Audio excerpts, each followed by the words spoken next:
Yeah, living in Sin City, learn to hustle and stay litty. This my home, I stay winning. Living in Sin City, living in Sin City, learn to hustle and stay litty. This my home, I stay winning. Living in Sin City, living in Sin City. Your vacation, what I'm living. Yeah, I'm living in Sin City. No, really, I ain't kidding. Yeah, living in Sin City. Your vacation, what I'm living. Yeah, I'm living in Sin City. Yeah, living in Sin City, learn to hustle and stay litty. This my home, I stay winning. Come to Vegas with me, 24/7 bars. Dealing all these cards. Pretty women walking down a Las Vegas Boulevard. Going club to club to club. Shorty really want a thug that'll treat her right and to burn her knees up on that rug. Come and live the dream. Come and join the team. 8 more than 92, 100. We the dream team. Wanna get away? We can fly, take a plane. And don't bring any luggage. We go shopping when the plane land. Tripping all the time. Everything we rock is name brand. Living in Sin City, stay winning. That's the game plan. Living in Sin City, learn to hustle and stay litty. This my home, I stay winning. Living in Sin City, living in Sin City, learn to hustle and stay litty. This my home, I stay winning. Living in Sin City, living in Sin City. Your vacation, what I'm living. Yeah, I'm living in Sin City. No, really, I ain't kidding. Yeah, living in Sin City. Your vacation, what I'm living. Yeah, I'm living in Sin City. Yeah, living in Sin City, let's get it, come get it with me, we on. Let's make a milli, just don't get greedy, cause you'll get exposed. That's just how it goes. Missy misdemeanors off that E, don't lose control. Cause we love to turn it up. Got free drinks up at the club, the promoter hooked it up. Up in Vegas, I'm the plug. Cause what happens here, only happens here. I get paid to paint the room, pretty women in the atmosphere. Yeah, arcade to play, you can catch me outside, but you gotta pay to play while I play from 9 to 5. Out of late nights, early morning race to sunrise. Keep on living in the moment, you'll be right on time. Living in Sin City, learn to hustle and stay litty. This my home, I stay winning. Living in Sin City, living in Sin City, learn to hustle and stay litty. This my home, I stay winning. Living in Sin City, living in Sin City. Your vacation, what I'm living. Yeah, I'm living in Sin City. No, really, I ain't kidding. Yeah, living in Sin City. Your vacation, what I'm living. Yeah, I'm living in Sin City. Living in Sin City. Living in Sin City.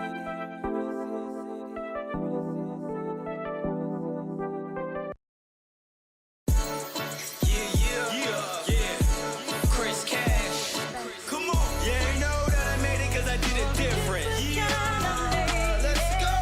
Getting up every day just to handle business. Gotta get it. Yeah, we gotta get it. Yeah, you know that I made it cause I did it different. Putting work on the field, but I had the vision. Catch a fella. Yeah, you know that I made it cause I did it different. Getting up every day just to handle business. Putting work on the field, but I had the vision. And that's exactly how I put myself in position. They ain't know, they ain't really wanna know. Rain turn to rainbows in a pot of gold. Hot or cold, rain, sleet or snow. You know I'ma hustle till my product gone. I'm addicted to running the game, I be the latest. Still conflicted by the same thing that made me different. I'm painting pictures with my vision, if you pay attention. You gon' learn all the things I learned to stack the riches. This life is vicious, wrapped around temptation. I'm elevated, piped up, they evaporated. All the bullshit that they kick it ain't tolerated. Yeah, enjoy life, everything in moderation. Yeah, you know that I made it cause I did it different. Yeah, getting up every day just to handle business. Let's go, let's go. Yeah, you know that I made it cause I did it different. Putting work on the field, but I had the vision. Come on. Yeah, I did it cause I had a bigger mission. Intuition never twisted when I had suspicion. Repetition is my teacher, I'ma keep on spitting. And meditation, how I balance when I make decisions. Marijuana, how I wanna medicate. Daily stresses of the life, wanna get away. What I'm kicking specific, broke language can't relate. Cause the riches are coming if you don't hesitate. Spitting lyrics eventually, we be getting paid. Magician flow, watch me make these bitches levitate. Original with the first Vegas culture flow. I'm spitting verses, recording it with my mobile phone. I'm craving conversation, that's the way I feel I made it. Greatness, motivation just for you to make it. Yeah, we all in a simulation. I play the game or I start creating. Yeah, you know that I made it cause I did it different. Getting up every day just to handle business. Yeah, you know that I made it cause I did it different. Putting work on the field, but I had the vision. Cash a fella. Yeah, I put on for my bellies. We ready, ain't gotta get ready. Understand, I gotta get it. If God let it, gas me up, unleaded. Cash and belly is the movement, don't forget it. Grammy nominated, all these grams are allocated. On the gram, they be saying I be motivated. The bar raising, Formula One racing. I'm moving fast, corporate thug, living a vacation. Yeah, ain't know that I made it cause I did it different. They ain't know that I made it cause I did it different. Yeah, ain't know that I made it cause I did it different. Getting up every day just to handle business. Putting work on the field, but I had the vision. And that's exactly how I put myself in position. Yeah, ain't know that I made it cause I did it different. Cause I did it different. Cause I did it different. Cause I did it different. Cause I did it different. Yeah, you already know what it is, man. It's Chris Cash-Cash-Valley music.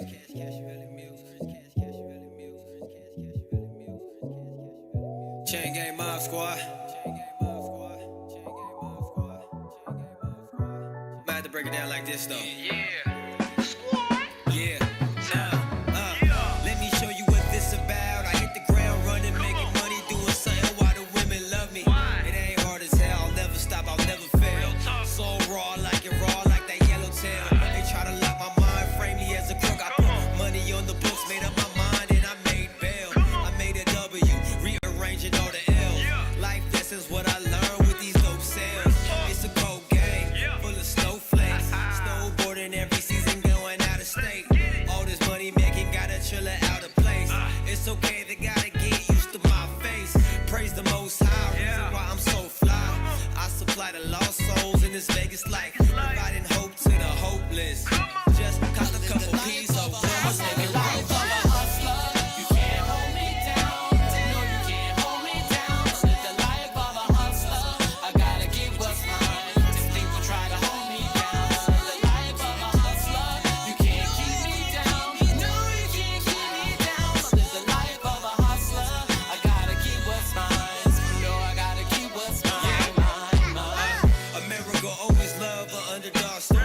Look at me, the life I chose, had to go for it. Built the business on the low, they ain't even know it.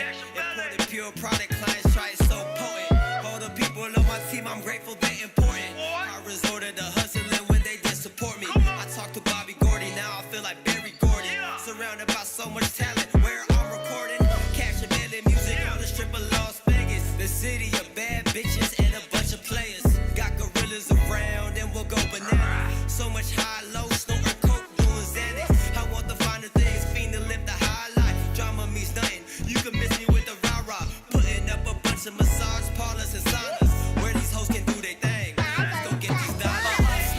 You can't hold me down, no you can't hold me down. Live the life of a hustler, I gotta get what's mine. If people try to hold me down, live the life of a hustler, you can't keep me down. No you can't keep me down. Live the life of a hustler.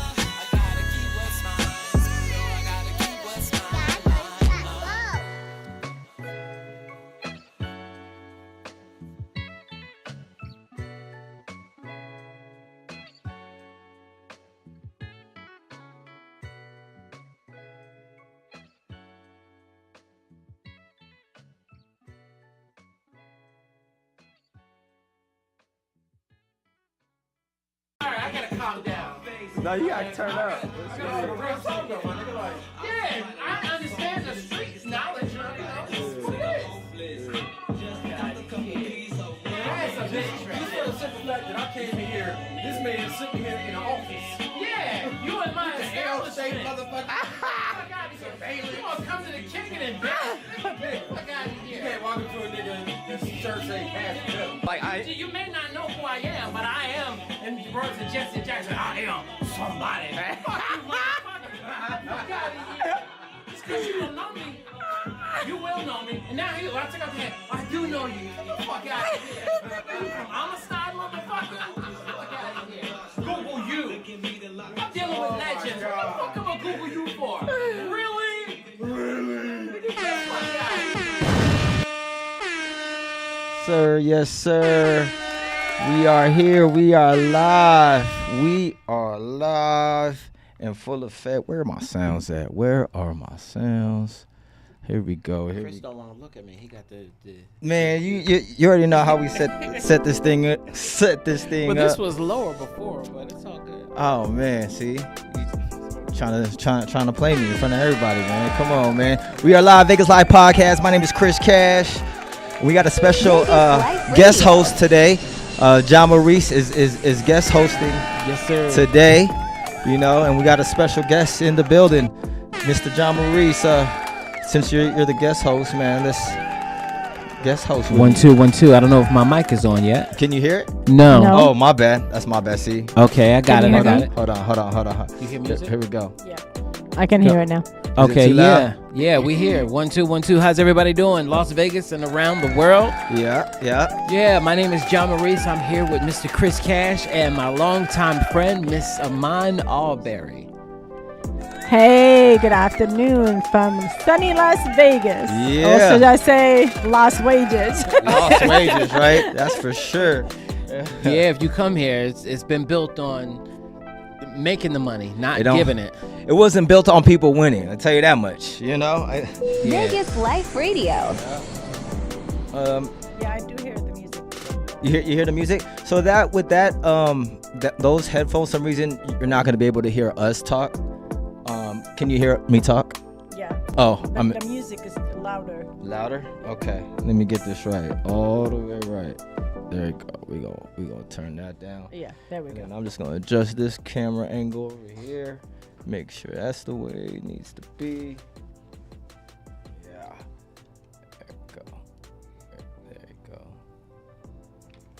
There we go. Oh yeah, much better.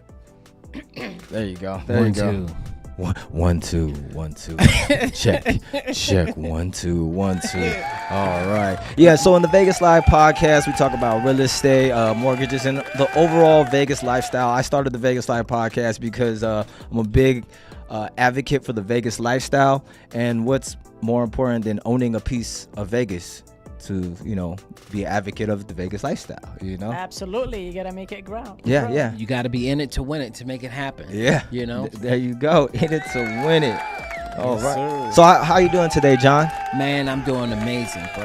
I'm doing amazing. I'm intentional with my life, and I'm just making everything possible. Yeah. So that's what it's all about. Absolutely. You know? Absolutely. And that's why I have this young lady over here. She's doing amazing things. We've been friends for 6.5 years now. Okay. Yeah, She give or take. Time took me under flies. her wing, and she's been nothing but a tremendous blessing to me. So I want to just make sure that people can get to know more about her. And she's already known in Vegas and doing big things, entrepreneur. So I'm just trying to learn from her. Yeah. So on this podcast, we use it as a platform to be able to promote and talk about the different things that you got going on. So this is like your open platform to Wonderful. talk about it. So what's going on with you? Teamwork makes the dream work. right? Absolutely. You got to have a team to win a championship. That's you know, right, that's You- right. you know, that's one of my biggest things, man. Is having a team, because I'm the type of person that is so productive that I feel like I could do everything myself, and you can never do as much as you can by yourself. You know, if you want to go quick, go by yourself, but if you want to go far, you go together, right? Exactly. So- And I have a second words for that, a metaphor for that. I say, 2 hands clap better than 1. I like that one. Amen. I like that one. 2 hands clap better than 1. If you have one, you just got to just clap it on your neck. Or you see people doing this on their knee, like, you can clap, but it's Oh, not. yeah. It's not loud like this. Oh, right. Exactly. Or you do one of them poetry snaps. Exactly. That was good. Yeah. Hey, whatever works, use it. You know what Yeah. I'm saying? Yes, As long as you can do absolutely. it. And it's get kind to do it. of shame because people don't realize that when you grow and you come in and you allow somebody else to grow with you, or you help someone else grow, not feel like if you're helping someone else that you don't want to see them shine. Right. Me, I want to see everybody eat, and I want to see everybody shine. Absolutely. Yeah. Absolutely. That's why we get along so well, Yeah, you know, yeah. because I'm the exact same way, you know. We're not in competition with each other. We're to support each other and help each other. And if the light is on you, then it's on me as Yeah, well. But yeah. we support each other, and you know, Yes. that's been a great thing. That's why we have been friends for since I've been here, since I arrived in Vegas, you know? Yeah.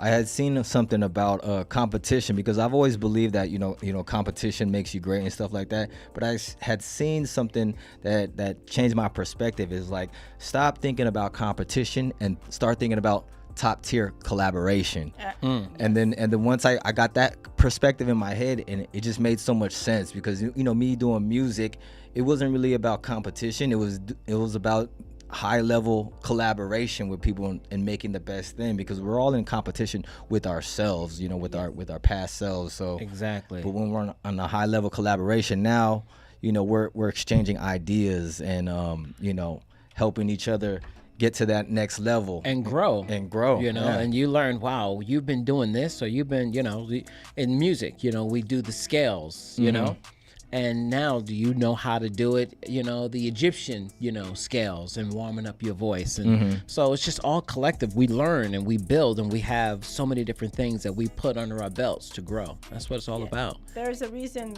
why when somebody wants to reach a goal in health fitness, they hire a trainer. Yeah. Why? Because he's pushing them. He's Right, motivated. right. You know, he's giving them taking them that extra mile. He's holding them accountable. Yeah. So it's like that when you're doing business. Right. You know, as well, or when you're trying to elevate each other or one another. You know, you're holding each other accountable.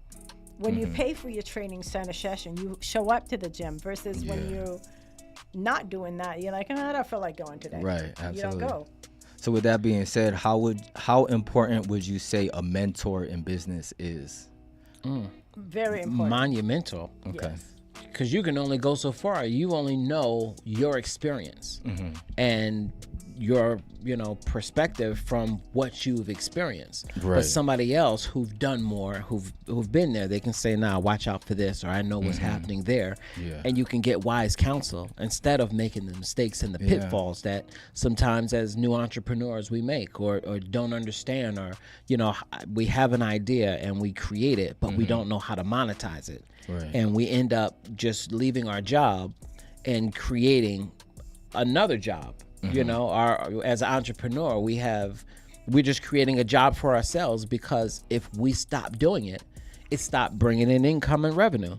So you want to learn how to monetize it, so that if you're not working it, or if you want to take off, it's still making money, and the possibilities of it still growing is there. You're not the key for it. And the key when you transform into being an entrepreneur and self-employed, as we call it, is you're doing that so you're not trading your time for money. Yeah. You know what I mean? You want to now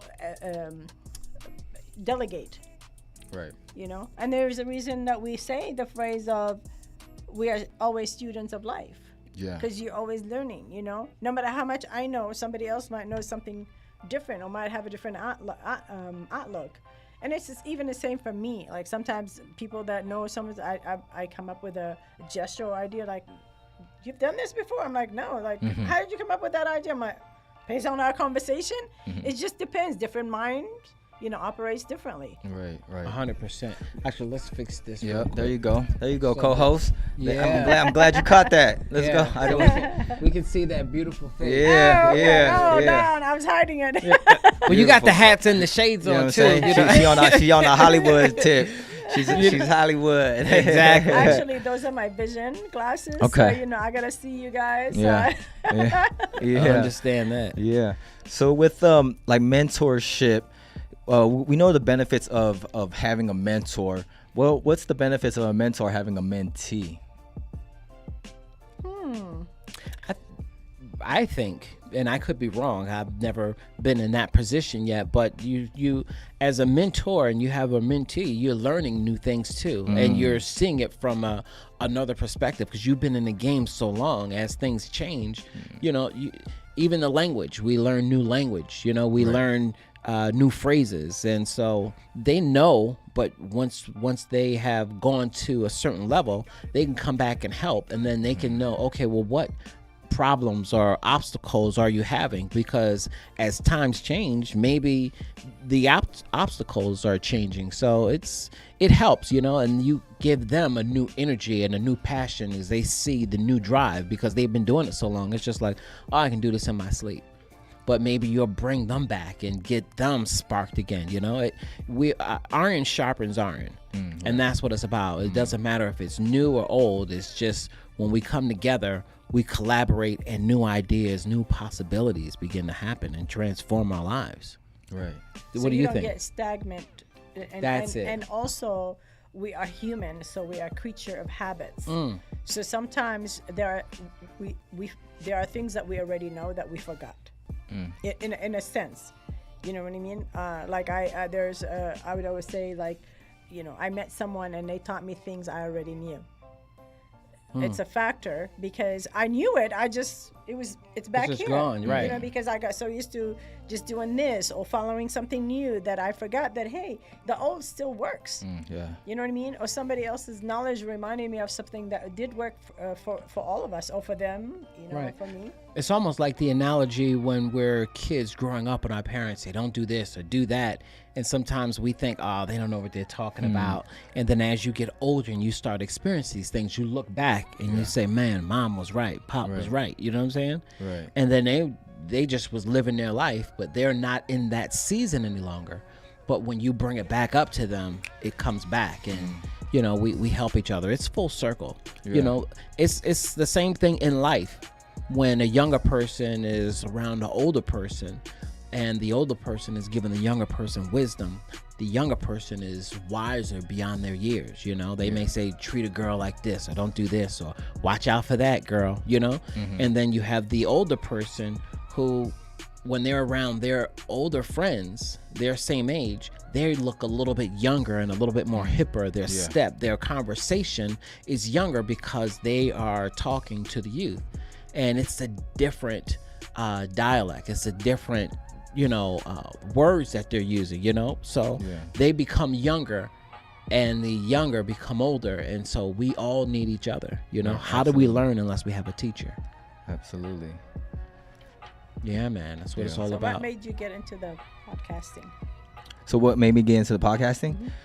So basically, I just know the benefits of being able to communicate on a deeper level, because I feel like a lot of times during our day-to-day lives, we encounter different people, we talk to different people, and we don't dive deep like into a conversation and really get to know somebody. Absolutely. I just feel when you're having a podcast, the earphones are on, you know what I'm saying? You are locked in to whatever the conversation is, and you are present in the moment. You're just there, and and you're just absorbing everything. And I've noticed I've gained deeper conversations, or just even deeper ideas have been formulated through a podcast. And not only that, it's being documented at the same time. Like me and John, we have a lot of great conversations just off the just random phone calls, or just random we meet up and we would just we would just go deep, and then we're just like,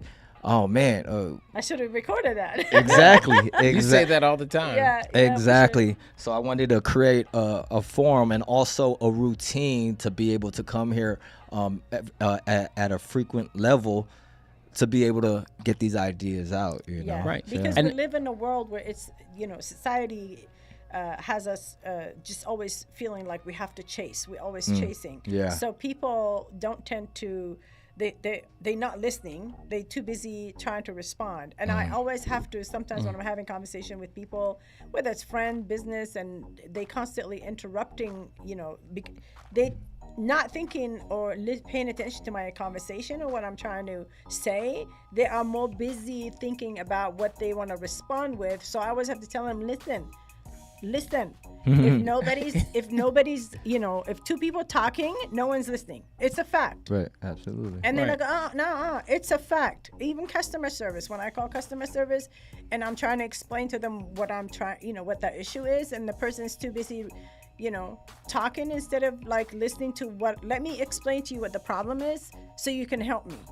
Yeah. So I'm not wasting your time and you're not wasting mine. But when you're interrupting my call, then again, two people talking, no one's listening. Right. Yeah. When you're talking, you're not listening. Yeah.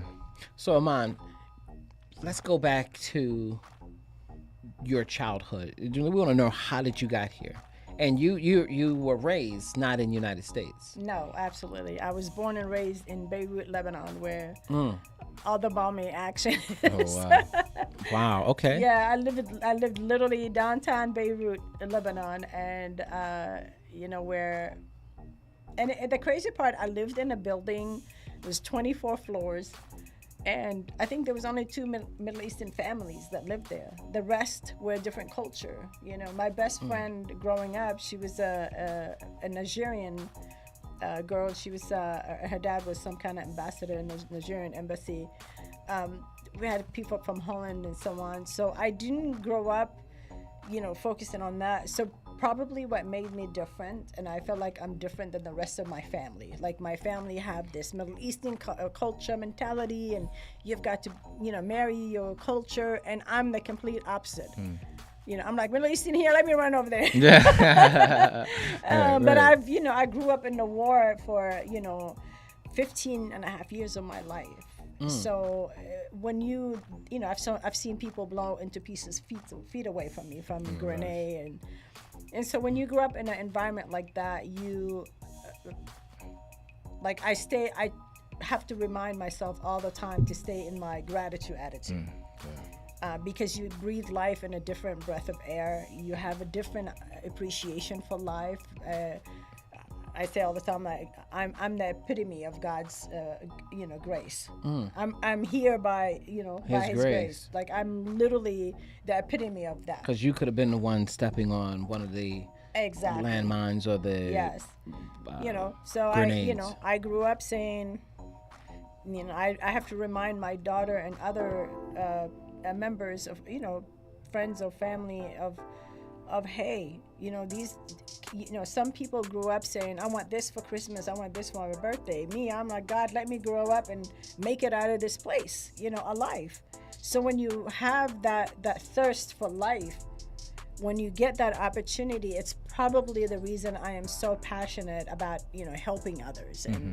And it's my second nature. You know what I mean? It's like, I don't even think about it. Like people are like, what are you doing? I'm like, what do you mean? Like it's weird for me, for someone to ask me, why are you helping me? Or why do you want to help this person when you don't even know them? It's my second nature. Right. Because I came from nothing. So I have a deeper sense of passion for want that. And women from where we came from my culture, whether it's the Middle Eastern or Pakistani or Iranian or whatever, we were raised in a shape where we were heard but not seen. You know what I mean? Like, oh yeah, you're not important. So for me to come up and elevate, I came to the United States on vacation and decided not to and not then you to stayed leave. permanent vacation. I was gonna ask you. Yeah. Yes, so I was, undocumented for a couple of years. Hey. Okay. Well, I mean, with a visiting visa, but then when that expired, I was, expired. But then I met someone and got married, and got documented. And I've never filed for unemployment. I've been in the U.S. since December '89, and the only time I was forced to file unemployment is during COVID. Yeah. You know what I mean? So that goes a lot for somebody like me that's a foreigner that came to the U.S. and with a broken English and a broken spirit. But I have to remind myself that the God that lives in me and the spirit that lives in me is greater than the one that's trying to take over me.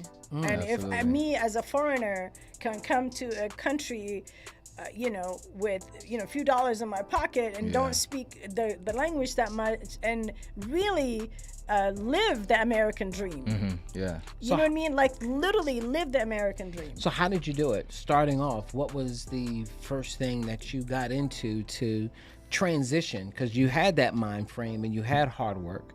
What was it that, well, first of all, how was the culture here when you first got here? Did you like it? And then what did you do to start the process to start building the empire that you have now? I grew up funny story. I grew up watching Starsky and Hutch. I didn't understand what they were saying, but that was my favorite show. My second one was the Knight Rider. Oh, so yeah. I'd always say, I'm going to live, Yeah. I'm going to go make it to America, and I'm going to live in America, and I'm going to live the American dream, and one day I'm going to have me a kid.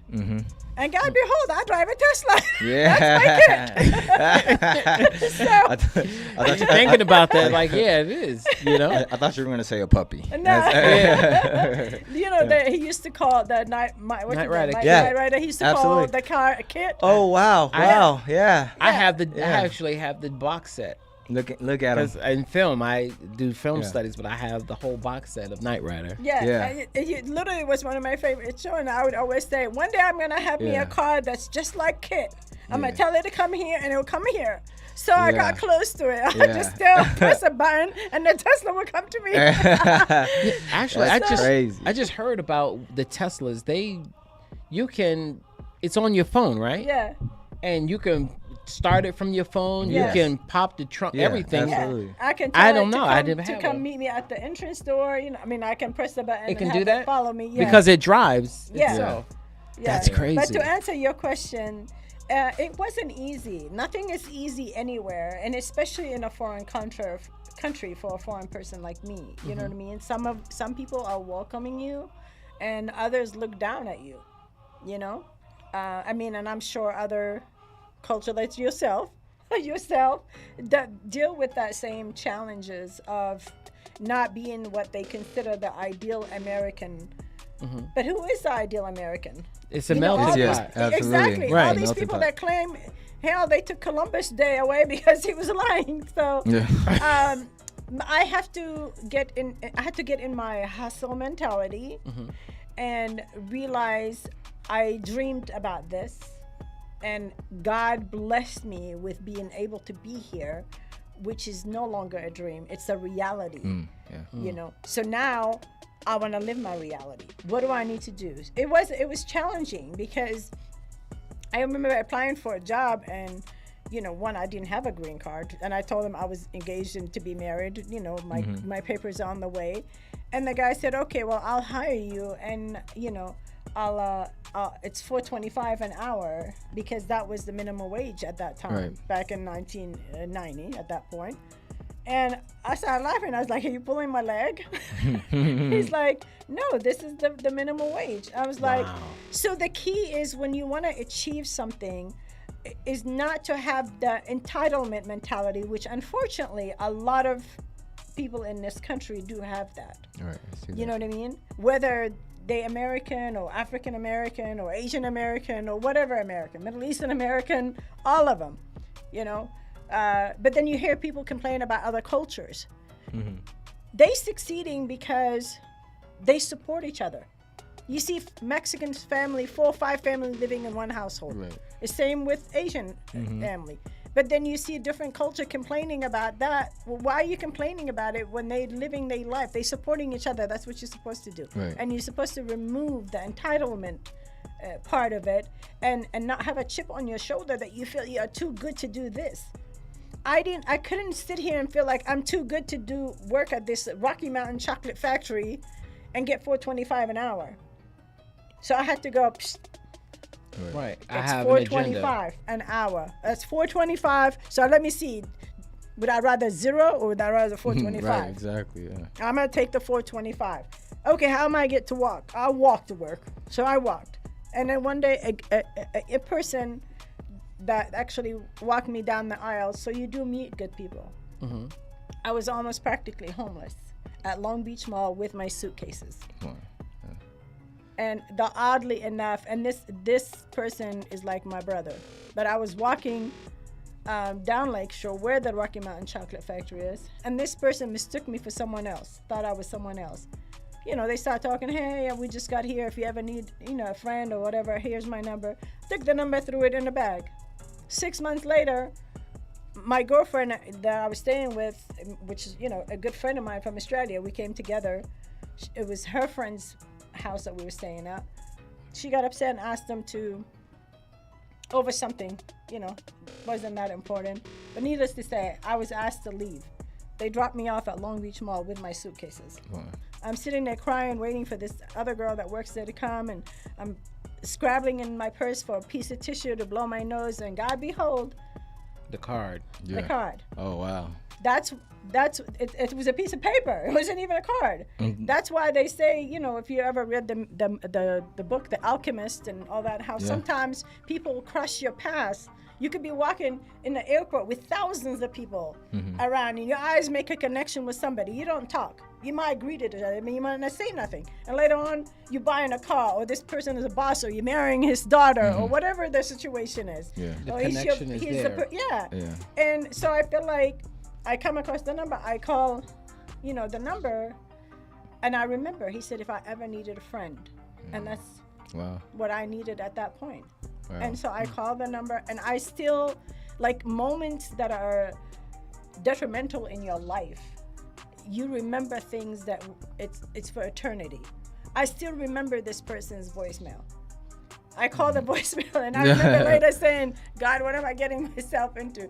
It said, this is Rockin' Freddy, always ready. Wait for the beep and you know what to do. And I'm like, but I did anyway. Yeah. I was like, hey, this is XYZ, the person that you thought, this is Iman, the person you thought it was Karen. Can you please?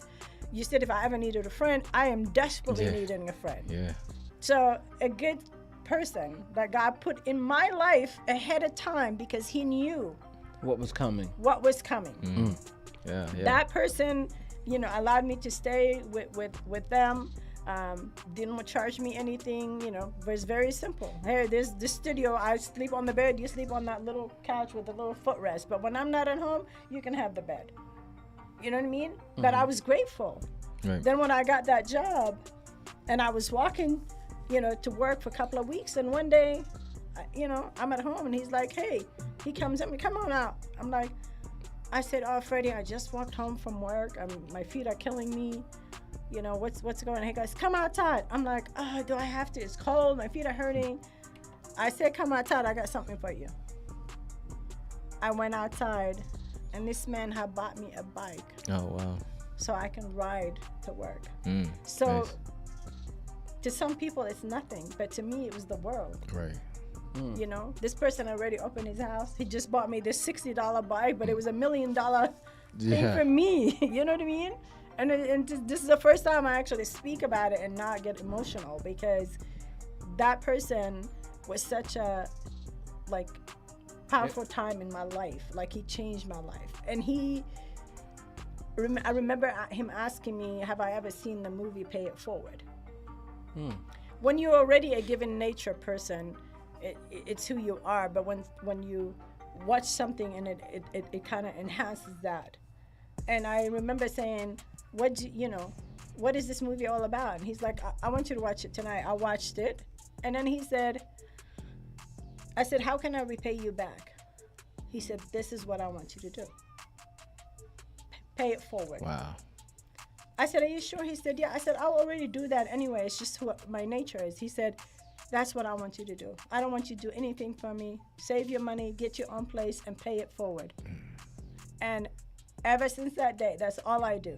I pay it forward. And when people ask me what they want, what I want them to do, or they say, I'll pay you back, I said, don't pay me back. Just make me a promise that one day, I promise you, one day you're going to come across somebody that's going to need your help. And I just want you to please do for them what I did for you. You know what I mean? Wow. Pay it forward. Yeah. Now, Freddie thinks he only saved my life. Freddie saved all these people's life. Wow. Because of him, because of the way he saved my life, I got to save many people's life, and those people saving many people's life. Right. So it's like a trickling of dominoes. Yeah. So when I tell him, you know, you did more for me than you'll ever know, I owe you my life. Right. That was such an amazing story. Like Yeah. that was really good. You know, like what would you say other principles and habits people must have in order to be successful or to be able to make it over the detriments that they had in their life? The hard times, the hard obstacles. To be, again, like I said, don't have that chip on your shoulder. Be humble and be consistent. You know what I mean? And be grateful, because the opportunities that's given to you, the chances that are brought to your table, they don't have to be there. You know what I mean? Take advantage of what's put on your plate and try. Don't just give up because you failed the first time. And trust me, I'm one of those people where sometimes I want to beat myself because I didn't succeed on this, or because I lost money in this investment, or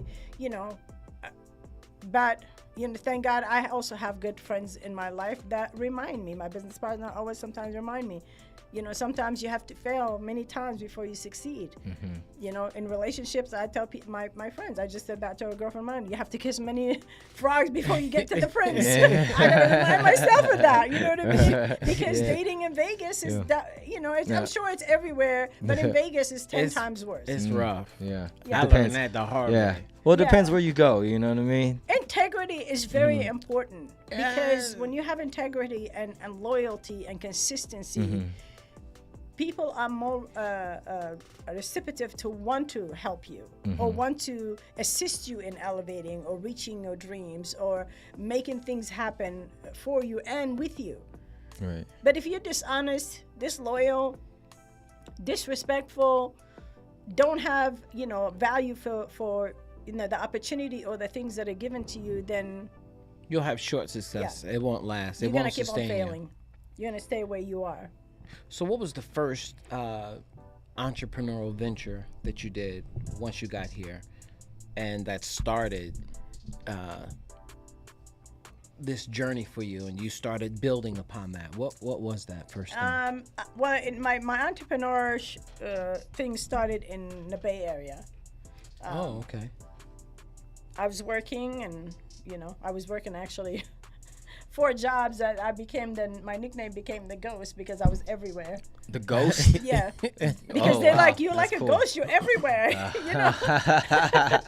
They would go to the gym, I'm working at the gym. They go to the coffee shop, I'm working at the coffee shop. They go to the nightclub, I'm working at the nightclub. Yeah. And then they go to the credit union, I'm working at the credit union. So I'm like, where are you? I'm like, I'm on a mission. Yeah. Hey, can I take you out? No, I'm on the mission. I'm trying to buy my first house. So talk to me in about 2.5 years.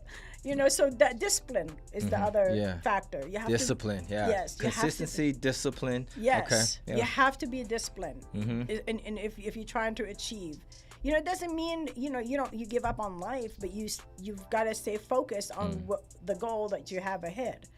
So I just, I was working 4 jobs, and then. So at that time period, what was your focus? Like at that time period when you're working these jobs, what was your goal? What was your vision? I wanted to buy my first house so my daughter can have a home.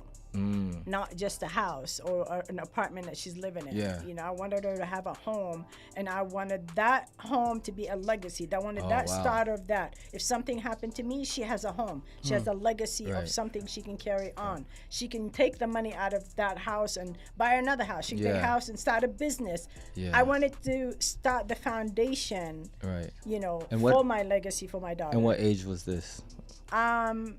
My daughter was only 3 years old at that time. Okay. She's 31 now. Oh wow. Okay. And I'm 57. Okay. So I don't know, do the math. And then, then I'm not really good at math. No. I think I was about 28, 30 years old, and give then, or take. What gave you that idea and perspective too? Because a lot of times I feel, at least with my peer group, that concept is not even in their head. Like they can't even see building a legacy, starting the foundation or anything. But how did you get that concept and perspective in your head? Because I came from nothing. Okay. You know what I mean? I came from nothing. So when you come from nothing, you want to build. Not everybody. It's a desire and a mentality. I feel like I don't have a college degree. I have a street degree. Yeah, I mean, I feel the same way. I'm the same way. I didn't have the time to go get a college degree because I was too busy, hustling 4 or 5 jobs and being a mommy. Anyways, like college is a hustle anyway, so we talk about that. Talk about that some other day. And most of the time, what you learn in college, you don't do in the real world. They put you it's in theory. More. Yeah. So I just, I'm thankful to God that He gave me a powerful mind. That I didn't need a college degree to succeed. I'm literally, again, the epitome of God's love, grace, and success. because I don't have a college degree. I've only gone to school 3.5 years out of my entire life. Do the math on that. Wow. I'm 57 and I've only gone to school 3.5 years. Wow. You know, I didn't Wow. get to school when I was in Lebanon. My dad wouldn't let me go to school. I didn't get to go to school till I was almost 13 years old. So I never got to have, you know, the kindergarten and all this and all that. I literally went straight to school to year 8. Oh wow. You know, but thank God I had a powerful mind. They put me in year 8. I was doing so good that we're about to transfer me to year 9. They called my family like, hey, she's doing so good. She's already writing poetry. Wow. We're going to put her in year 10. Okay, so put me in year 10. And of course, I find out that, my mom lives in Sydney, Australia, and we find out my dad diagnosed with cancer. So now it's time for me to leave Lebanon in a little bit and move to Australia. So I am, I had to leave school. When I got to Australia, I didn't really speak English. And they tried to put me in year 8 again at school. And the school said, we can't put her in because she doesn't speak. She's got to go learn English. So I went to an adult school, where I was the only kid learning how to speak English. 6 months later, Right. I went and took the test and they put me in. Oh wow. Well, And the same thing, they called my mom on graduation. They said, have you had your daughter tested? And she's like, what did she do now? Because, middle. And I go, no, she didn't do anything. Have you had her tested? Like, your daughter, are you sure she didn't know English before? Because she's very smart. We're not going to put her in year 9. She's like, what do you mean you're going to put her back again? I'm like, no, we're going to move her year 10. So basically, I skipped year 9 in Australia as well and graduated from year 10.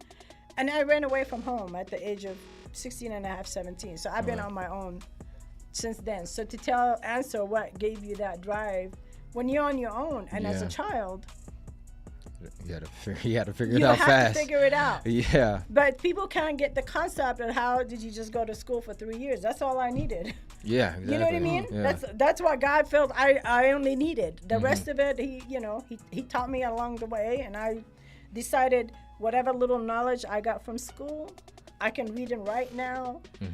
Even though it's not perfect, my punctuation sucks. But I was good at writing poetry in my language, and I was good at writing poetry in English, and then I transitioned into writing stuff, and I call them my thoughts for the day, and they like empowerment, things based on either life experience or somebody else's life experience. So it's just something I might have just heard that inspired me to write. Yeah. So from hearing that, it just seems like you're a very creative person. How much would you say your creativity has influenced your business? Oh, extremely, because you can't get into a business or be an entrepreneur and not think outside the box. Right. It's just not. It's not a square. It's more like a hamster like, wheel. Hamster wheel. yeah. Going, and, like, let's go here. Let me go here. Let me go. But you're still going. You're constantly going to grow. If you're not growing, then you're not doing anything. So you have to keep going and, elevating yourself. And for me, it's like, okay, I started a construction business. My ex-husband had just started it like 8 months before I met him. And then, I got involved in it, but then I took it to a different level. Was that the first business you started after the 4 jobs and after all working? And then how long did you quit all those jobs and just go full-time entrepreneurship? I would say a couple of years. Okay. Then I started, because he was doing mainly what we call dig jobs, where you can dig the sewer line and take it out. And I had an idea of implementing a service department. And this is here in the States? Yes, in the Bay Area. In the Bay Area, okay. And he was like, well, this and that. And I was like, no, we can do this. I can get dig jobs through the service jobs. What if I send somebody for a leaking faucet and he finds out it's a clogged up sewer line? Now you got, so I contacted one of the largest, company in the Bay that manages homes and properties, and they became our clients. And I came up with a concept and offering them a sewer line video inspection for free, as long as they give me the first shot at the bid. Okay, so you had a company that did dig jobs, right? And then for you to get your first or get more leads and stuff like that, you offer to give them free video inspection? Yeah, because all in the Bay Area, if you're selling a home, by law you have to inspect the sewer line. Okay. Oh yeah, absolutely. And Yeah, so yeah. sometimes, the sewer line is broken or it's got roots in it or whatever. So I wanted to create a service department within the construction department.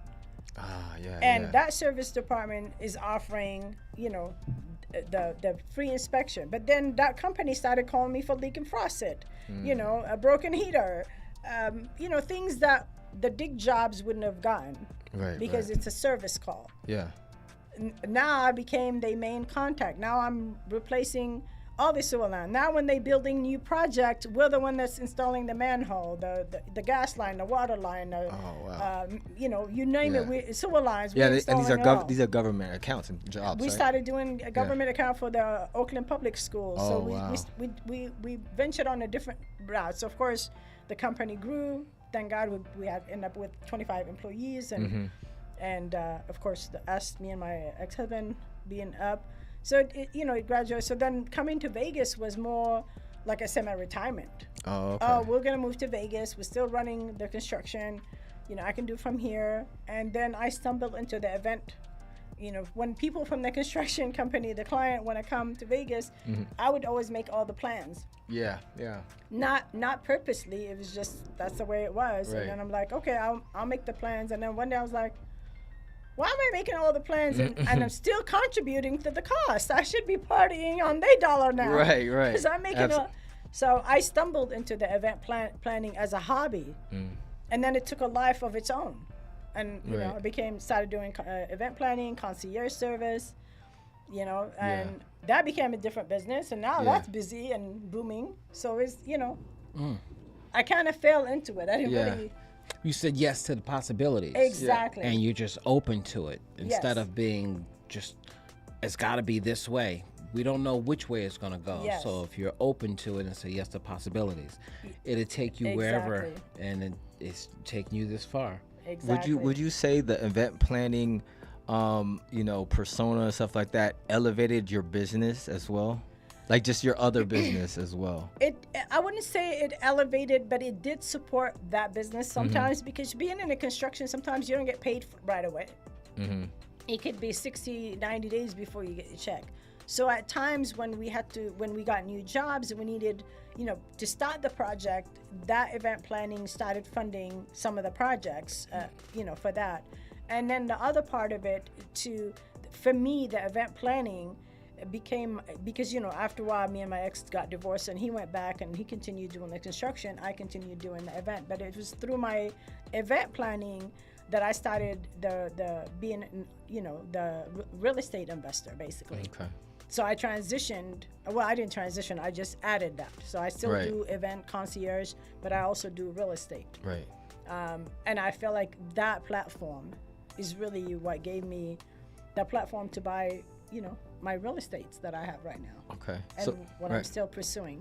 Okay. So you started off with the construction, kind of ventured off to the event as a hobby, and then eventually found real estate investing, which is your bread and butter, so to speak, or your main portfolio, right? Yeah, that's my main portfolio. Other than that, event planning, and then of course when COVID hit, I taught myself how to day trade.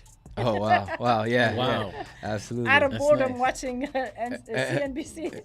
See, COVID was actually a blessing because it was. Yeah, it made people learn some. Well, at least me, learn different skills and stuff like that. So since I just recently got into real estate.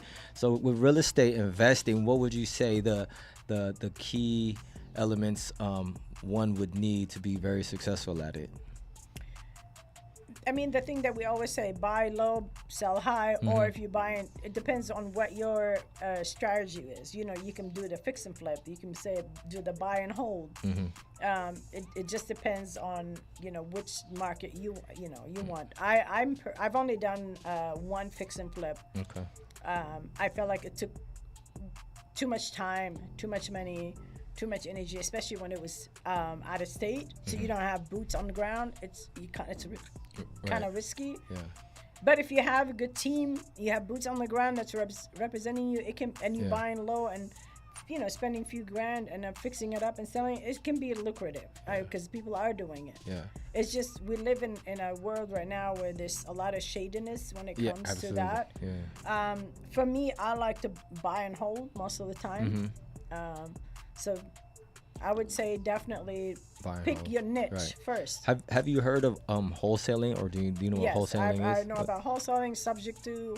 Yeah, so what's that? Because I'm always hearing it, and I actually got a deal, and I'm trying to just figure out, how wholesaling works. And is it the same? Is it like because I'm a realtor, so would it make sense for a wholesaler to do business with me to help wholesale their prop, or what I'm saying, or just I'm just so green to the whole concept of it.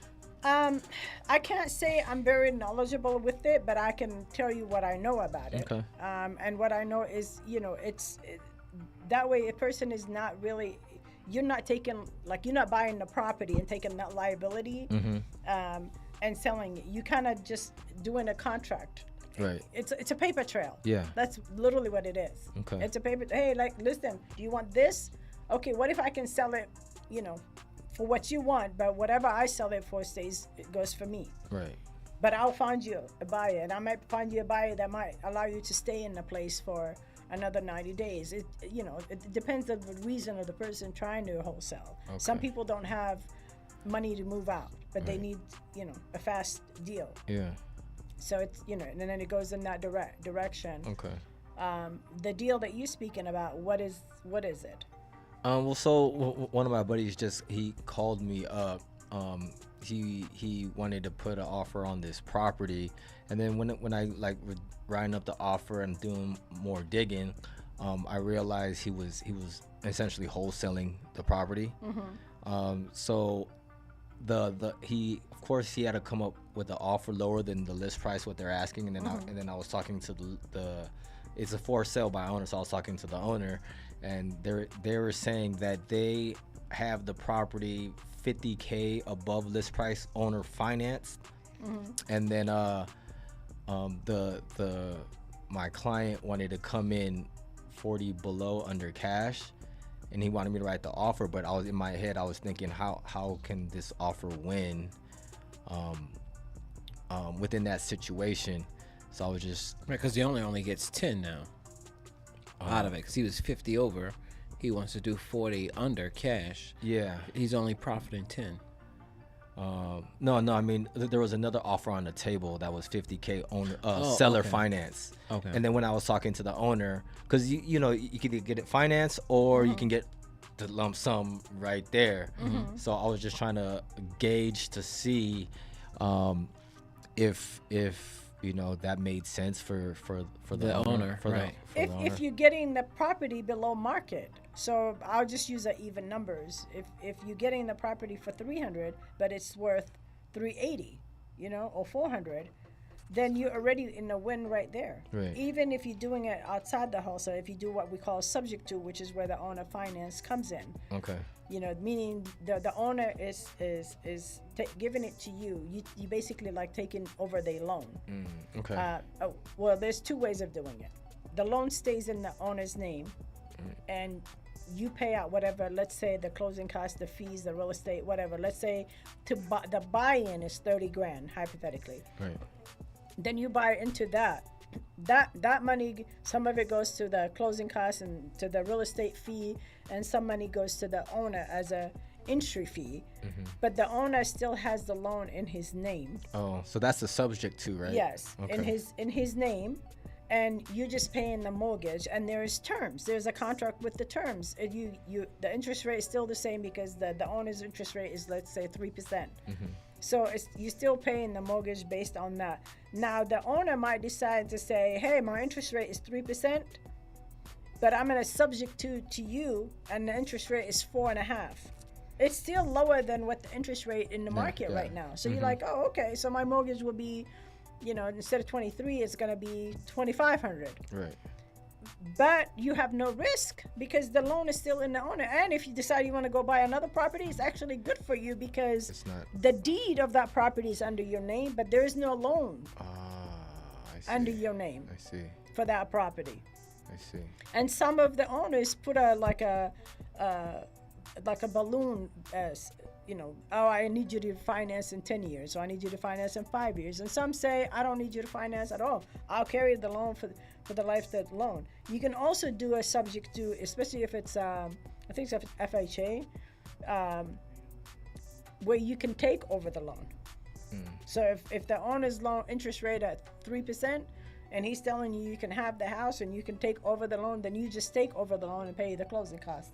Now the loan is in your name, but you earned that loan under that same interest rate. Wow.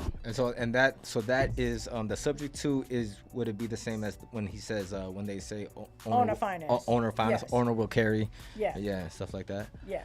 Okay. Now, why would an owner do that? Because some people want to, let's say they want to move, or they probably can't afford the place anymore themselves. I just got an offer for a property in Texas like that. Except I felt like the owner was trying to sell the property for higher than what it's worth. And for somebody that's desperate to buy the house, it will work because eventually you'll gain the equity enough in it to do that. And the fact that they find that the loan in his name, because a lender, as you're aware of, is not going to fund a property that's, Above above it is, what the right? value market is. So even though it might be only up by 50 grand, that's still 50 grand. But they need to move out of this area, or they can't afford the $3,000 a month anymore. So now they have somebody paying for it. They didn't lose their credit. It's still reporting good credit for them. Somebody else is paying the mortgage. They technically, legally, unless the guy defaults, if he defaults, then the house goes back to them. So it's still a win-win. And some of them might say, okay, give me a 90-day to live here, part of the To deal, move out, or right. to move out, or 30 days, or whatever requirement. Some might just say, hey, take over, because they're not in a position to pay the mortgage. They don't want to go through foreclosure. They don't want to lose the equity that they have in there. So they ask for some money up front, which they call it the buy-in money, which is for you to walk into this property. It's kind of like the down payment, except it's to them, it's to the owner. It's for the house, right? Yeah, Right. the owner and the realtor, the person that's representing the seller. Right.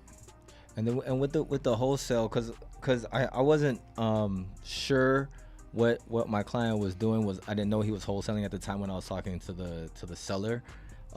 That's something that has to be upfront, right? Kind of like, hey, we want us wholesale this deal and get it at a certain amount and then sell it to a cash buyer. Yeah, and usually people don't let you talk to the owner when they're doing the wholesale till you agree to the wholesale, till you sign some document, because they don't want you to start going talking to the owner and you try to take the deal out of them. Right. But since you and your friend know each other, then that's Yeah. that. But yes, he definitely should have disclosed, because all he's doing is paper trailing. Yeah, He's taking absolutely. the property Yeah. and selling it to you, and maybe selling it to you for $5,000 more. But he just made $5,000 just doing transfer signatures. Right. That's it. Right. Okay. So would that offer be as strong as the offer that they have on the table if it's all cash, or because even though it's let me explain it. I mean, because he had mentioned it was cash, he has a cash buyer, but the contract that I'm writing to make the offer is towards him, the contract. So I'm surprised the owner would want to turn down a cash offer over that, unless the offer that's coming in is higher than the cash offer. yeah, the offer, the seller will carry offer is above the list price. Got it. Yeah. So, but That becomes a preference of whoever's taking the property. Okay. Like if you're taking it and he's selling it to you for $400, but it's worth $480, you're already moving into that deal with equity. So of okay. course it's attractive, because Okay. now you can actually take it and sell it for $450, and the next person that gets it is already $30,000 in equity. right.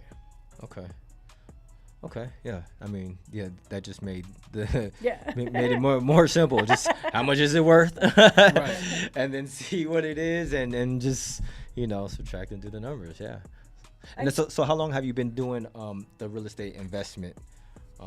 I mean, I started some in the Bay, because being in the construction, sometimes you come across deals. Yeah. But I wouldn't say I considered myself a real estate investor then. I would think I was just buying, I bought, my property. And then my husband bought his property. Then we sold ours and moved and bought a property together and fixed it up and lived in it for 2.5 years and decided to put it on the market. And it sold in 45 minutes for 1.1 million or something like that. Wow. Some crazy price. But we in the bought Bay, it for right? $675. Yeah. Yeah. And then moved here. And then, making the money you making in the Bay Area. Plus I'm making the money here in the events. And buying a property here that costs a fraction of what it is at the Bay Area. Absolutely, yeah. $300,000 homes versus Mm-hmm. $500,000 to $1 million, Right. then it's no brainer. Yeah. But when we hit the 2008, when we hit the bad, got rid of economic everything, crisis. and I only kept my primary home, and then in 2019, before COVID hit, I decided I want to buy places close to the stadium because I knew the stadium was coming. Yeah. Wow. And I started looking at existing properties and whatever, and then I was like, no. So one day I told my realtor, no, I want to look at a new development. Yeah. Him, his girlfriend, my friends, they were like, you crazy, why are you looking at new development, you're gonna spend this much money and it's this much more expensive. And I said, don't worry, I got a plan. Yeah.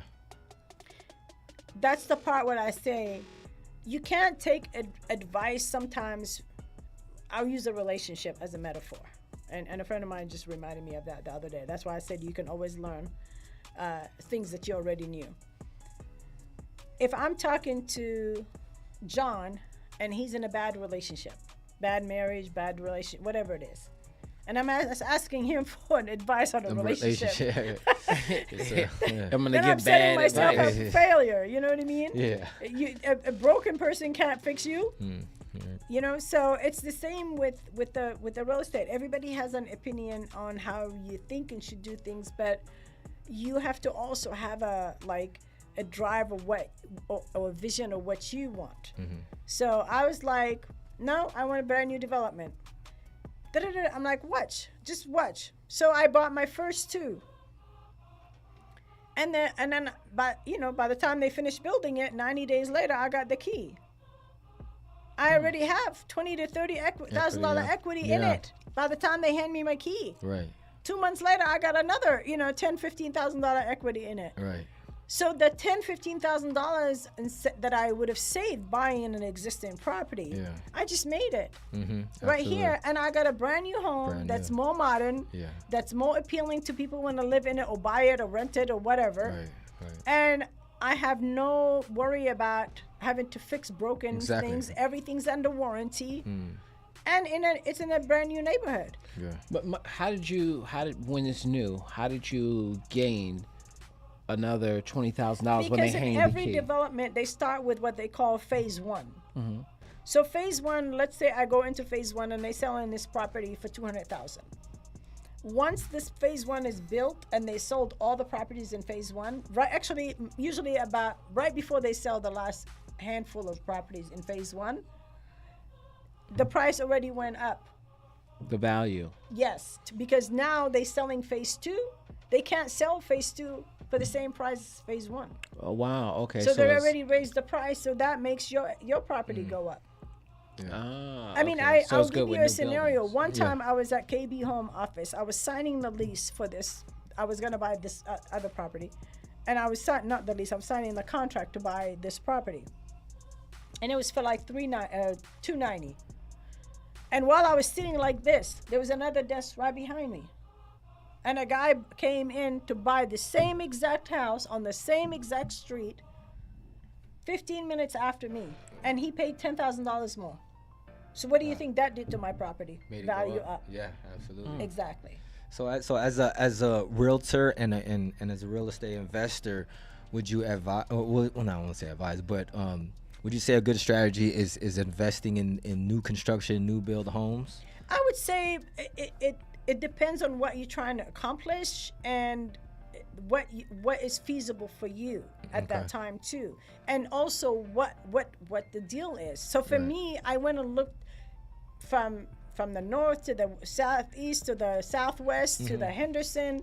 And when I was looking at hypothetically at a townhouse, the old townhouse that were built back in, I don't know, 2005, 2000, maybe 1990, they were selling for like 240, 250, 260. Right. It just depends on the place, the same square footage. Yeah. And then I'm looking at the brand new development, and they giving me a lower interest rate and more incentive. Right. You know, they willing to put the appliances with the place. Yeah. And I'm looking, I'm like, okay, well, I have to pay 20 grand here more, but 25, but I'm getting all this. So to me, at that point, it made more sense for me to buy the new development. Yeah. But that doesn't mean, like right now, if I see, you know, I just bought a condo in September. Yeah. It's not in the greatest neighborhood. It's over by like Russell and Swanson and whatever.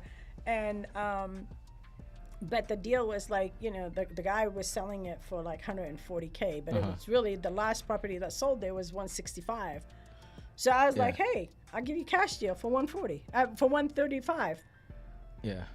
And he's like, no, it'd be 140. I said, okay, 137. He said, okay. So when I did the 137, then I went in. I said, "Oh, I need you to give me credit for this, credit for that, credit for this." This is the credit new. for This is the new build, or no, this was an existing. So existing that's what I'm townhouse, saying. yeah. It depends on the deal, The and if deal, it makes sense. yeah. So for me, Yeah. I'm buying this existing condo already for $25,000 in equity in it. Right. So, you know, I'm like, hey, I'll give you this much. He's like, okay, I'll take that much. But then when I went in, I said, I need you to give me credit for the garbage disposal. I need you to give me credit for this. And I need to remove the stove and get a new one. So I need a credit for that. Next thing I know, I got $2,500 in credit. Right. So technically, I got back to what number I wanted. Yeah. You know, but it made sense. Now I got a renter. I bought it with a renter in it. Mm-hmm. So yeah, my 140 grand in the bank was making me $98 a month in Right. interest. Right. Now that same 140 is making me $650 Yeah. a month in my pocket after paying HOA and taxes. Yeah. So it made sense to buy an older place, not in a so great area, because it's already bringing me equity. Right. And when his lease is up in January, I'm raising the rent, where it's gonna bring me $950 in equity. Right. Yeah, so it's definitely reworking the numbers and making sure the deal makes sense, you know. Yes. Yeah. Okay. Taking a chance on see what's on the table. Mm-hmm. You know, not everything that comes on the table is worth it, and not everything that comes on the table is not worth it. Right. Like I don't get stuck in one direction. At that time when I was buying new investment, when I searched the market, it made sense for me to buy a new investment and to spend 15, 20 grand more than to buy something that was old and I might have to deal with fixing stuff. Right. And So, out of yes. warranties. Exactly. Yeah. Exactly. Even right now, the market, I'm sure you know that. The interest rate is so high, you know, people are the new developers are having a hard time selling. Yeah. Right. What is So the they're interest giving rate? better incentives. Interest rate. Seven? Kevin Sherba's in the building. Yeah. This is All right. this is our mortgage lender. You right gotta here. give the horn. I'm sorry I made it a little late. No. You're You the fine. boss, so you can do that. So yeah. Let's pull up a chair or. Well, no, we don't need to. Okay. Pull up this one. So Kevin heard the real estate chatter. So he came running. He was like, they're talking real estate now. Let's It's my turn. time for me to get in there. Oh, no, you're good. You're good. Yeah. So you asked for interest rates, right? Right. What's the interest rate? So well, it depends on a whole bunch of stuff. But interest rates right now, I would say are in the, low 7, 8? sevens. Okay. Low sevens. Yeah, they got up to almost 8, but we're doing a little better now. So. Okay. And So to address the part that I was saying, new development, because they're having a hard time selling at the 7-8% interest rate, it's a good time for people that's buying to go look into a new development because okay. they give you better incentive. right. They paying for buy down down, rates, and sometimes they say, I'm gonna landscape this, or I'm gonna give you this appliance, or I'll pay you HOA for 5 years. Yeah. So you still have incentive Yeah. that makes you go there, because you go buy a regular outside the new development, then you're paying the regular interest rate. You're lucky to get the appliances with it, Right. and then you stuck with whatever the home is. Right. She's right. Yeah. Unfortunately, right now, what I mean is she's right. Is there's benefits to both ways, right? Yeah. When you buy a new build, you are buying at the top of that price range of what the house is going to be worth, because it is what the max price. Yeah. And those incentives are added to the purchase price, so it takes a little longer to gain equity in a new build. But the benefits, like she said, are lower monthly payment. Yeah. What do you? She gave us a whole bunch of knowledge before, talking about even when you have a new build out. Right. If you buy in the first phase. Right. And by the time that the first phase is done and you're going into the transition to the second phase, Right. you've gained equity. So that's what people think. It's not think. I experienced it hand on. I bought 4 properties. But did you sell them? No. Did you refinance them in No. that time frame? Okay. So what happens is, let's say you have The this. equity's still in them, but I'm about to get creative with that. So, Mr. So I spoke to a lender yesterday, because I like creative lenders. Okay. I'm a person that don't know how to think inside the box. I'm an outside the box. That's what we person. do. Yeah. So I spoke to many lenders, and I've dealt with many lenders. I bought properties through lenders, Right. but they not outside the box. And I spoke to this gentleman the other day, and I was like, goodness, where have you been? He's outside the box. Right. And because I've spoken to somebody about, I want to buy property.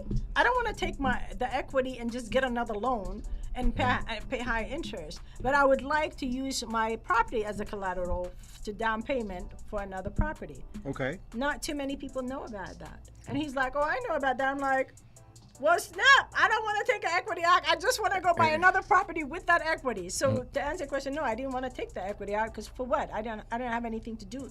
I still had enough cash to go buy another property, but really, Is he doing a bridge loan for you?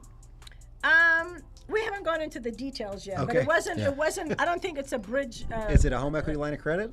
Possibly, Okay. like almost like a line of credit, Line or of possibly a equity. HELOC, or whatever you want to call it. Yeah, that's the one we talked Yeah. about with one of your boys. And I like to add, me and Kevin, we hang out outside the box all the time.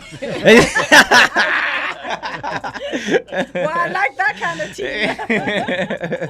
Yeah, so no, we specialize in all the different products. So like what you're talking about outside the box, or I guess what you mean is just people thinking outside the box. Yeah. Yes. Like I don't want to qualify for taking my money, right? You call in and you say, hey, I want to buy a property there. Okay, well, how much cash do you have? They don't ask you, well, what properties do you own? Exactly. And look at all of the options. That's Yes. something that we Or specialize even in. like now we have the DSCR loan. Yeah. We love it. How We many- love that product. We talk talk about about that that all the product every time. other show. But here's the thing. I talked to one lender about that product, and he was like, "Oh, well, you gotta put this much down, and then you gotta that property has to appraise for rental at a certain price, because otherwise you can't buy you have to put more money down." So I'm like, okay, like what? What we got to do? What? Like, I felt like it was more on the negative Right, than the right. positive. Right. Versus, I spoke to this person. He said, "Oh yeah, but if we can't do We'll figure it out." DSR, why waste all your cash on one property for DSR just to qualify this? We can do this, Yeah. or we can do that. But if push come to shove, We could do. Right. and we gotta do here, then yeah, you just put in a little extra, and you get you get it to come right. $1 above is all you need. Then you make it happen, and you get on a whatever they call them, a real estate appraiser that can go and search the market to make sure that this property can rent for that amount, or you put more money down till the market, so it's doable. Yeah. You know what I Or, mean? or you just you take our no ratio product, which means that it doesn't have to appraise for anywhere. It doesn't have to make sense. Exactly. We still have that product too. Yeah. Yeah. Is that a new product? That's, Yeah, it's no ratio. It means that it doesn't matter what the rent is. Oh, Even really? if it's like not going to ratio. It's no ratio. Yeah, no ratio. It's like, yeah. if it's not like 1-to-1 or making less rate, basically they just ignore it. And then of course that's higher rate and higher down payment. Yeah. But yeah, I guess what you're saying is just having somebody that's competent to go through all the options for you. Yeah. Exactly. Yeah. Instead of just kind of giving you one lane and saying, okay, well, it's not going to work. I got to go. You know? Yeah. So that's the reason why earlier I mentioned how much is creativity goes into doing business, and and I found out in myself that in business you got to get really creative in order to make things happen, and so my creative brain has also fueled my business brain as well. And then But you have to have the mentality that there is many ways to skin the cat. That's literally. So when someone's trying to box me, then I'm like, you're not the person for me. Right. Absolutely. Because you're not flowing with my energy. Yeah. And I believe energy transfers. So if your energy is not flowing with mine, then I'm not gonna succeed. I need you to think outside the box. I don't need you to box me in. If I want to be boxed in, I'll become a criminal and get boxed. I want to be outside thinking, okay, if you can't make this happen for me, what's plan B? Right, exactly. And C and D. And C and D. And we all need to sit down and talk, because I'm ready. And I want to buy some property. What's plan B? And I'm about to do a deal. I'm about to buy a condo in what's that condominium right behind Dre's, Meridian. Meridian, yeah. Meridian, yeah. I used to live I'm there. doing something creative. I'm actually doing something to help a friend. He's been living there for 5-8 years, and he doesn't want to move out of there, and his credit is not good to buy. So I'm buying the place. Okay. And he's gonna rent it, and then he's gonna buy it back from me in 3 years when he's. Right. He's gonna do it like a lease with an option to buy it. Yeah. How many properties do you have? Because I remember you 5. have even out of I had state. 6. Did you I sell sold the one. other ones? Okay. Yeah, I had 6, and then I sold 1, and then I did a fix and flip. So I'm down to 5 now. And you're about to be back at 6. Pretty much. With about Yeah. I'll be back at 6, but I'm actually always looking for deals. Like if somebody, I didn't go searching for this one. Oddly enough, I actually had a different deal that came to the table.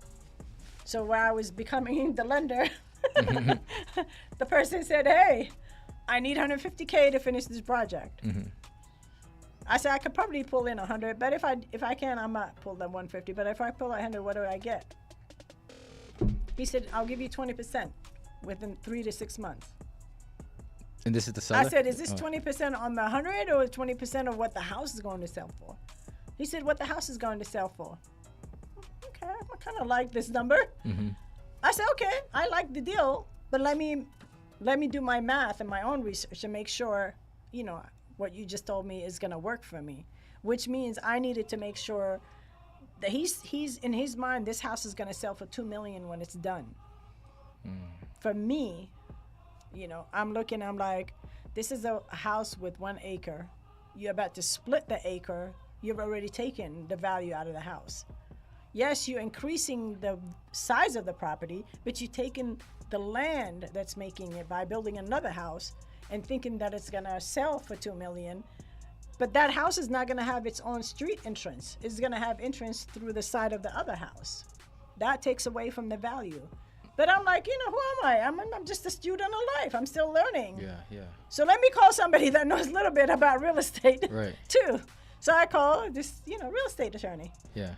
And I'm like, da-da-da-da. He's like, "It's a great deal, Iman, but let me ask you this. Is this house going to have street entrance?" I said, "No, that's the same thing I said."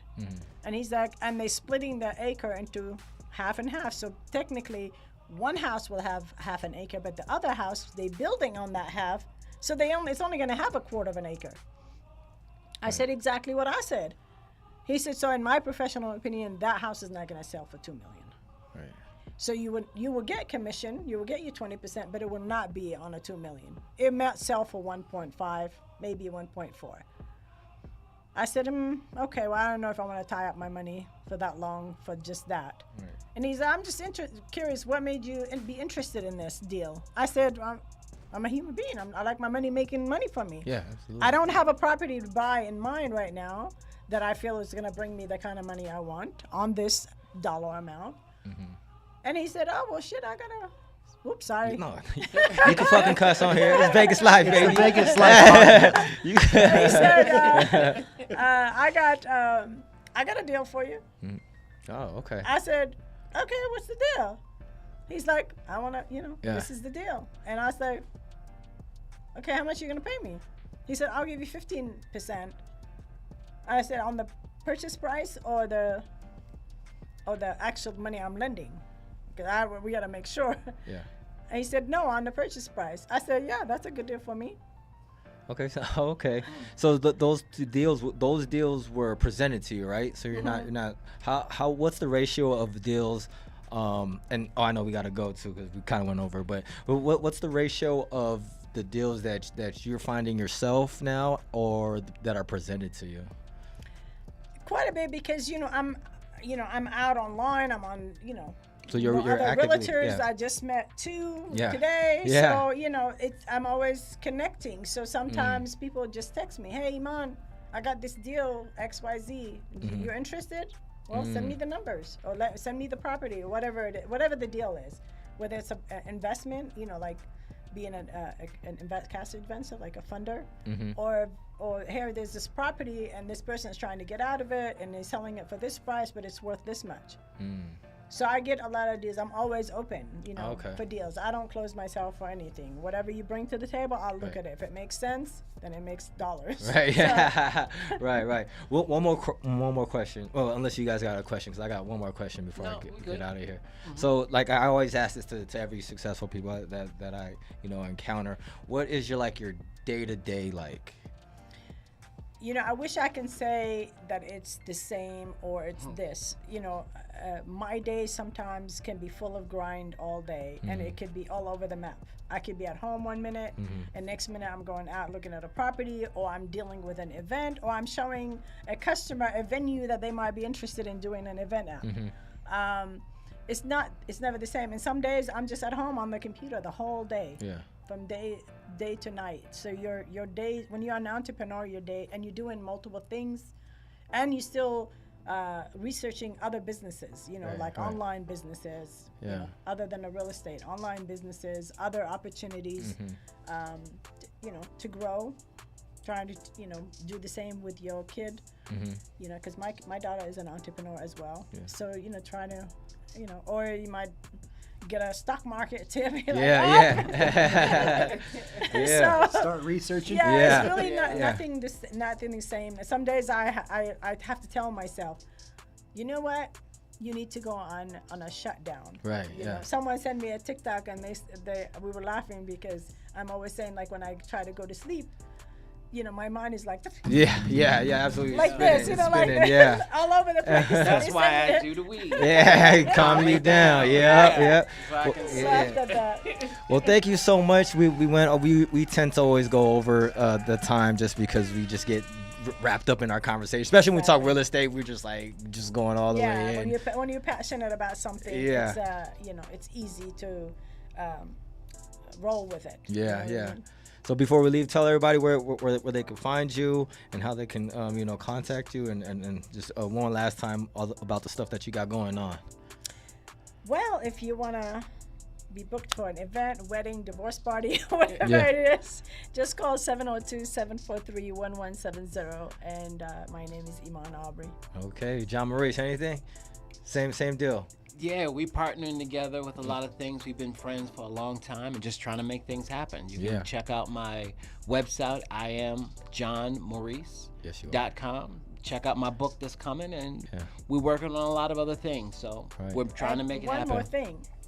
If you do have a real estate deal, then definitely give me a call. Oh, yeah. I got you. I'm going to get your number. Yeah. I got deals. I'm going to learn from you. I got some money coming. I want to put that in, get a house. We think outside the box, but I definitely want to, within the next, I'd say 6 years, I'm going to give myself, I'd like to have, in 10 years, I want to have 5 properties. Again. So in 6 years, if I could have maybe 2 or 3 starting to generate some more income, that would be great. Yeah.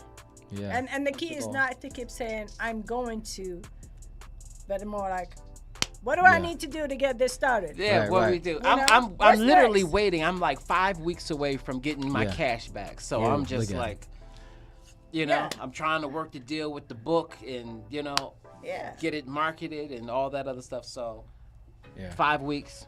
we're gonna have a different conversation. Yeah, remember the phrase, 2 hands, clap better than one. Oh, Two yeah, hands, clap yeah. better than one. What if you have 4 hands? It's just being crazy. Kevin, do you have anything before we get up out of here? Sounds like we're going to be doing business. Yeah. Absolutely. We're Well, definitely doing business. Well, I have something. You know, if anybody's looking to buy or sell real estate, hi, I'm Chris Cash, your go-to realtor. So Yeah. holla at me, and 702-505-3297. Message me. I forgot about that. If you need the outside of the box lending, call me Yeah. 702-832-5704. And that's Kevin Repeat Sherber. the number. That was way too fast. 702-832-5704. And ladies and gentlemen, that's Kevin Sherber, a 20-year mortgage professional here at Yeah. GFL Capital Mortgage. Who will get you the property that you need and think outside the box. And last but not least, with I am John Maurice, but also if you need a ride and you need to have excellent service, call at ease for all your driving needs. That's 725-200-9480. We'll take care of you, take you anywhere you want to go, whether it's LA, Arizona, or any place in the Vegas lifestyle. We're going to get you there the way you want to. Hey, and if you love great music, make sure you check out Chris Cash and John Maurice. Yeah. New music coming on Spotify, YouTube, and all platforms. Streaming. By the next podcast, we're going to have definitely a new track. And if you need somebody to write a hook for you or sing a hook, give me a call because we do it all. And if you need social media services and media services. Yeah, call my wife. You know, Octo Design. She got a master's in marketing. Everything that you somebody see. to write you a song, you know, hey. Yeah, everything that you see with johnmaurice.com or websites, Tiger Network, that's all my wife. And if you just need somewhere to talk to, a friend, we could talk about, you know, positive stuff and or anything that you're going through, you know. Call us. We're here. Yeah, true. All of All of us. us, anybody. And one last For thing. you young ladies out there that feel that you're stuck, if you're a woman and you feel that you're stuck, and even if you're a man, but you know, we tend to live in a culture where it's man empowered, so don't ever feel like you're alone, and don't ever feel that you can't elevate, because the God that lives in you is greater than the one's trying to take over you. Amen. So 702-743-1170. You can always call me for advice.